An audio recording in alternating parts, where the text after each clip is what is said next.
നമ്മോടൊപ്പം ഇപ്പോൾ കെ മുരളീധരൻ ചേരുന്നുണ്ട്. ഇപ്പോൾ പി വി അൻവർ പറഞ്ഞ ആരോപണങ്ങൾ എല്ലാം ശ്രദ്ധിച്ചല്ലോ. ഒരുപക്ഷെ നിങ്ങൾ ഇതിനു മുൻപ് പറഞ്ഞിരുന്ന എല്ലാ ആരോപണങ്ങളും ഒന്നിച്ചൊരു ദിവസം കൊണ്ട് പി വി അൻവർ പറയുന്നത് പോലെ തോന്നി. അതായത് അൻവർ പറഞ്ഞ രണ്ട് കാര്യം, മുഖ്യമന്ത്രിയുടെ എൻ്റെ ഭാഷയിൽ പറഞ്ഞാൽ കവചകുണ്ടലങ്ങളായിട്ടുള്ള പി ശശിക്കെതിരായിട്ടും അജിത് കുമാറിനെതിരായിട്ടാണ് അൻവർ പ്രധാനമായിട്ടും പറഞ്ഞിട്ടുള്ളത്. അജിത് കുമാറിനെ കുറിച്ച് അദ്ദേഹം പറഞ്ഞത് പൂരം കലക്കി BJPക്ക് സീറ്റ് നേടിക്കൊടുത്തു. ഇത് തന്നെയാണല്ലോ ഞങ്ങൾ ആദ്യം പറഞ്ഞത്. ഞാനിത് ഈ റിസൾട്ടിൻ്റെ മുമ്പ്, ഇലക്ഷൻ്റെ മുമ്പ് പൂരം കലങ്ങി അന്ന് കാലത്ത് പത്രക്കാരോട് പറഞ്ഞ അതേ ഭാഷയാണ്. ഒരു കമ്മീഷൻ വിചാരിച്ചാൽ പൂരം കലങ്ങില്ല, ബിഹൈൻഡ് ദ കർട്ടൻ ശക്തരായിട്ടുള്ള ആരോ ഉണ്ട്, അത് മുഖ്യമന്ത്രിയാണെന്ന് ഞാൻ സംശയിക്കുന്നുവെന്ന് ഞാൻ ഏപ്രിൽ 20 പറഞ്ഞത് ഇന്ന് വളരെ വ്യക്തമായി ഭരണകക്ഷി MLA ആയിട്ടുള്ള അൻവർ ഇന്ന് പറഞ്ഞു. അദ്ദേഹം പറഞ്ഞു പൂരം കലക്കി ഇത് സീറ്റ് BJPക്ക് കൊടുത്തത് അജിത് കുമാറാണ്.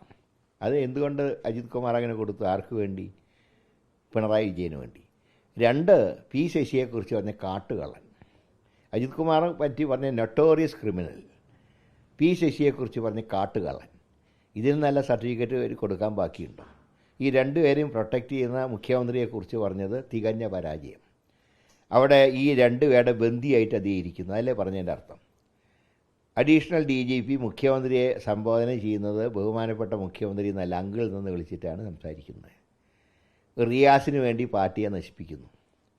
ഇതെല്ലാം കഴിഞ്ഞ 8.5 വർഷമായിട്ട് കേരള രാഷ്ട്രീയത്തിൽ കേൾക്കുന്ന അതേ വാചകങ്ങൾ.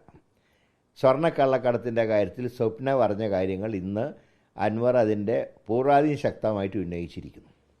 അപ്പോൾ ഇതിൽ നിന്നൊക്കെ ഒരു കാര്യം വ്യക്തമായിട്ടുള്ളത്, അഴിമതി നിറഞ്ഞൊരു സർക്കാരായി പിണറായി സർക്കാർ മാറി.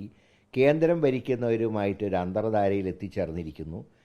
ഇനി അൻവർ പോയാലും ആര് പോയാലും ഇൻഡയറക്റ്റ് ഘടകകക്ഷിയായിട്ട് ഇന്ന് BJP മാറുകയാണ് LDFൻ്റെ.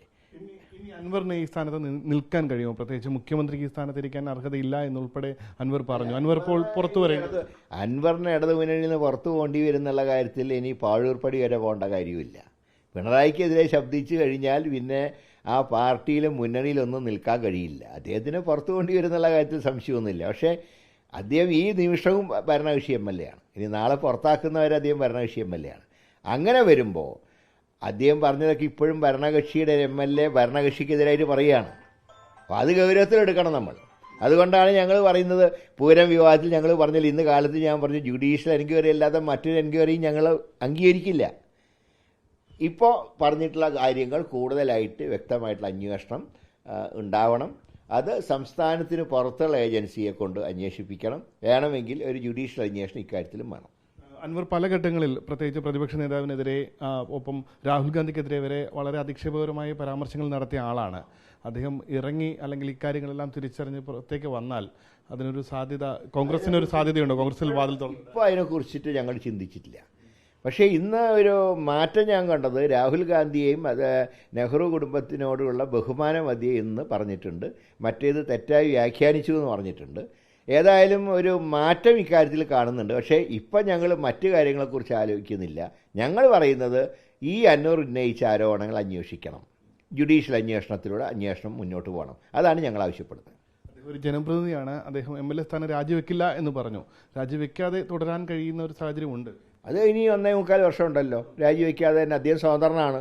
പാർട്ടി ചിഹ്നത്തിൽ മത്സരിച്ചാലാണ് ഈ മറ്റേ ഇത് ബാധിക്കുക. അല്ലെങ്കിൽ അത് ബാധിക്കില്ല. കാരണം ഒരു സ്വതന്ത്രന് ഏത് നിലപാടും സ്വീകരിക്കാം.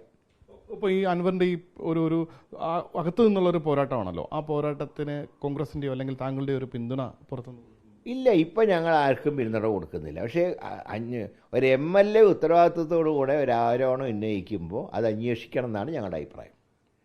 അപ്പം ഈ ഒരു പിന്തുണ അല്ലെങ്കിൽ ഈ പറഞ്ഞ കാര്യങ്ങൾക്ക് അതൊക്കെ നേരത്തെ തന്നെ നിങ്ങൾ പറഞ്ഞ് കോൺഗ്രസും പറഞ്ഞ കാര്യങ്ങൾ തന്നെയാണ് ഇപ്പോൾ അൻവർ പറഞ്ഞിട്ടുള്ളത്.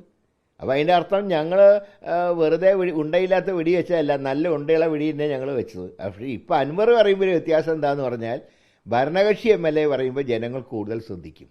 ഞങ്ങൾ പറയുമ്പോൾ പറയും പ്രതിപക്ഷമല്ലേ, UDF അല്ലേ എന്ന് പറയും. ഇപ്പോഴങ്ങനെയല്ല. ഇപ്പോൾ വ്യക്തമായിട്ട് അൻവർ ഈ കാര്യം പറയുമ്പോൾ അതിൽ നിന്നും കാര്യങ്ങൾ അതിലേറെ വ്യക്തമാണ്. അൻവർ പുറത്തേക്ക് വരണമെന്നൊരു നിർദ്ദേശമുണ്ട്. അതിലൊന്നുമില്ല. അതൊക്കെ അൻവറിൻ്റെ ഇഷ്ടമാണ്. പുറത്തേക്ക് വരണോ അകത്ത് നിൽക്കണോ എന്നുള്ള കാര്യം അൻവർ തീരുമാനിക്കേണ്ട കാര്യമാണ്. ഞങ്ങൾക്ക് അഭിപ്രായം പറയാനില്ല. പുറത്ത് വന്നാൽ അതല്ലാതെ മറ്റെന്തെങ്കിലും രീതിയിലുള്ള ഒരു സുരക്ഷാ പ്രശ്നമല്ല അദ്ദേഹത്തിന് ഉണ്ടാകാൻ സാധ്യത. അല്ല, അതിപ്പോൾ MLA-മാർക്ക് സുരക്ഷിതത്വം കൊടുക്കണമല്ലോ. അക്കാര്യത്തിൽ എന്താ സംശയം? എന്താ അതിൽ സുരക്ഷിതത്വം കൊടുത്തല്ലേ മതിയാവൂ? MLA എന്നുള്ള നിലയ്ക്ക് അദ്ദേഹത്തിന് പ്രൊട്ടക്ഷൻ അല്ലെങ്കിലും കൊടുക്കണം. അതിപ്പോൾ ഏത് MLA-ക്കാണോ പ്രൊട്ടക്ഷൻ ആവശ്യമുള്ള ആ MLA-മാർക്ക് കൊടുക്കണം. അൻവറിൻ്റെ കാര്യത്തിൽ നിന്ന് മാത്രമല്ല, ഏത് MLA ആണെങ്കിലും.